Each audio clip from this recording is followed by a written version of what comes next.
Adam seemed clothed in a viscosity that slowed his movements and held his thoughts down. He saw the world through gray water. Now and then his mind fought its way upward, and when the light broke in, it brought him only a sickness of the mind, and he retired into the grayness again. He was aware of the twins because he heard them cry and laugh, but he felt only a thin distaste for them. To Adam, they were symbols of his loss.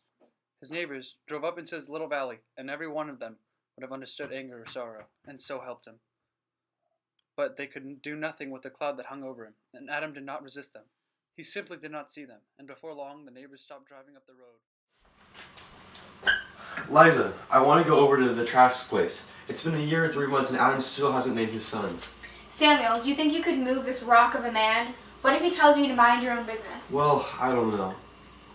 If you do not get those boys named, there'll be no warm place in this house for you. I'll give him the back of my hand.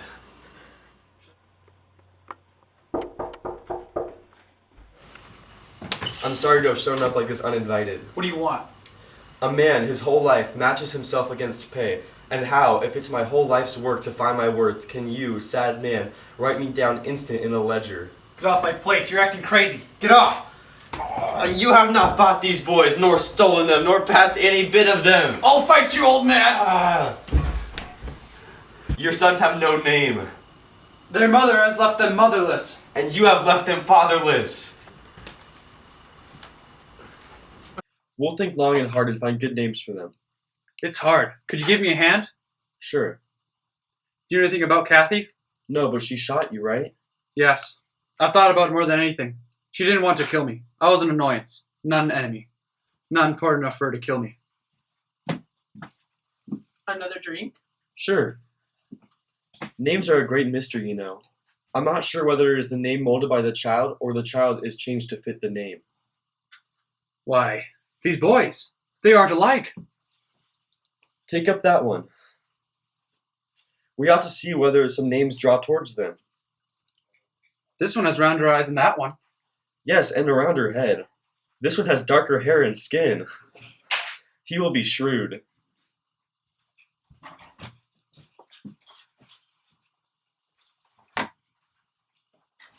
We should get on with the naming. Have you thought of your own name? Mine? Of course, your firstborn, Cain and Abel. Oh no, we couldn't do that. I know we can't. That would be tempting fate. I think I understand the fall, but I don't remember the details very well. I'll read it through, and then we'll go back. And Adam knew Eve, his wife, and she conceived and bare Cain. And Cain went out from the presence of the Lord, and dwelt in the land of Nod, east of Eden. I've wondered why a man of your knowledge would make a desert hill place. It's because I haven't courage. It's not a comforting story, is it? But I guess it makes me feel better, because it reminds us that our sin is our own designing. Yes, we gather our arms full of guilt, as though it were precious stuff.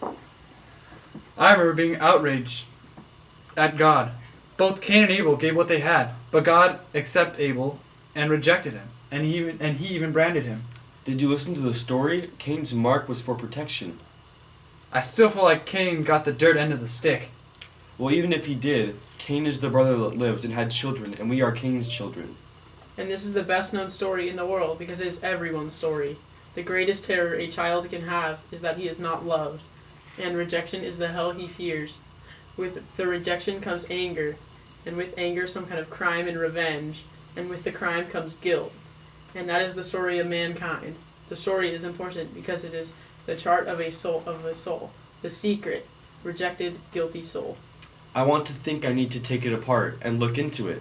You've taken what I've understood and turned it upside down. It seems too simple. I'm scared of simple things. Let's get back to business. Name me some names.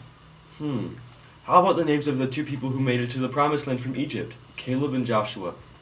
Well, Joshua was a soldier. I don't like soldiering. But I like Caleb. Caleb Trask.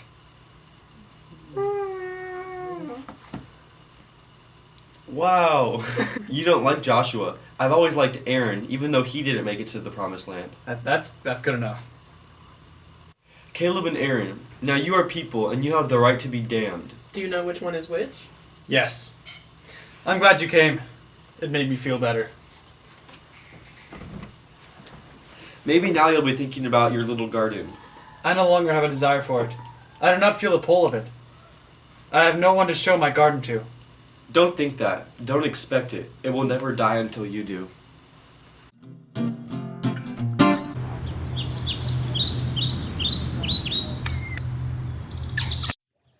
Right through the heart. Don't worry, I'll tell Father that it was you that did it. Well, I don't want full credit. We can divide it up. After all, it was my arrow. But I'm going to give you credit anyway. We'll both give it to him, and we won't say which one did it. Or we could just cook that old rabbit and have him for supper and stay out all night. It's too cold at night. Remember you were shivering this morning? It's never too cold for me. You were cold this morning. Are you calling me a liar? No, I don't want to fight. Then you're scared, aren't you? I guess so.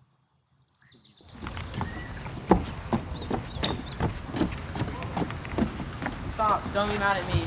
You always want to fight. No, I don't. I was just making a joke. I know a secret. Where do you think our mother is? She's dead. She's in heaven like Father told us. That's not what I heard some men saying. Don't you think she's in heaven with the angels? Those men were liars. I was just joking, Aaron. Come on in, boys!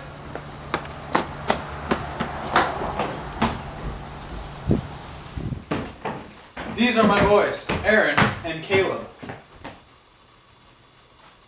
Aren't you going to say how do to my daughter?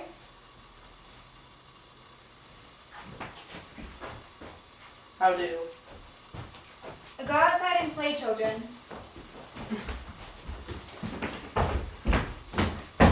How old are you? I'm 10, almost 11. Oh, we are 11, going on 12. I don't believe you guys are twins. You don't even look alike. We are two. We're two eggs. Which one of you is fried and which one is poached? We should go to the old house and play. It leaks a little, but it's kind of nice. You can come play here with us if you want. Well, I live in Salinas, but maybe if I drive by, I could come visit sometime. I'll give you my rabbit. We shot it today, right through the heart. You can take it home if you want. It was my... Why would I want some dirty old rabbit covered in blood?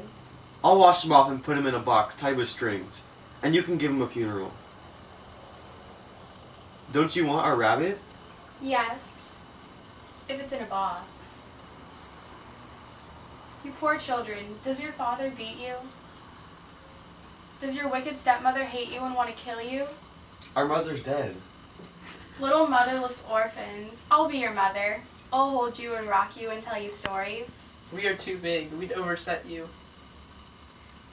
I'll show you how to make a wreath, and you can put it on your mother's grave. Don't you want to make a wreath? Yes. I'll go wrap up the bunny.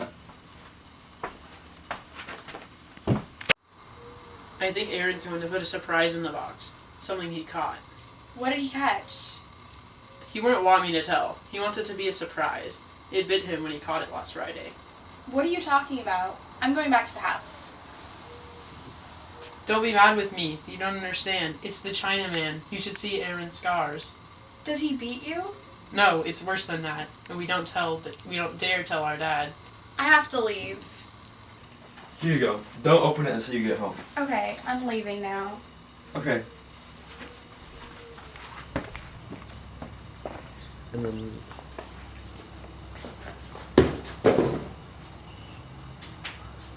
I wanted to marry her. I put a note in there asking. Don't be sad. I'm going to let you use my rifle. You haven't got a rifle. Haven't I? Haven't I, though? No.